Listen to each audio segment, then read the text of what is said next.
নোয়াখালীরা নোয়াখালী বিবেক চায়।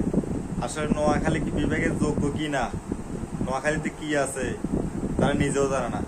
তারা নোয়াখালী বিবেক চায়, নোয়াখালী কি বিবেকের যোগ্য নাকি যোগ্য না তারা নিজেও জানে না। নোয়াখালীতে কিচ্ছু নাই, তারা হুদাই বিবেক চায়। আপনারা দেখেন ভিডিওটা। আমাদের এক দাবি নোয়াখালী বিবেক চাই। আমাদের প্রান্তীয় নোয়াখালী, আমাদের কাছে অনেক কিছু আছে, কিন্তু আমাদেরকে বিবেক কেন দেওয়া হবে না? আমাদের কাছে অনেক কিছু আছে, সেগুলো বলেন। আমাদের কাছে আমি জি জি জি, আপনাদের বিভাগ কেন চান সেইগুলো বলেন। বলেন বিভাগ কেন চান আপনি বলেন না, আপনি বলেন। এটা অযৌক্তিক কেন? আমাদের প্রাচীন জেলা, আমরা নোয়াখালী বিবেক চাই। কেন চান? নোয়াখালী আমাদের প্রাচীন অধিকার, নোয়াখালীতে অনেক কিছুই আছে। কি আছে? হ্যাঁ, অনেক কিছু যা যা আছে সবাই জানে। কুমিল্লায় কি নাই যেটা আপনাদের আছে?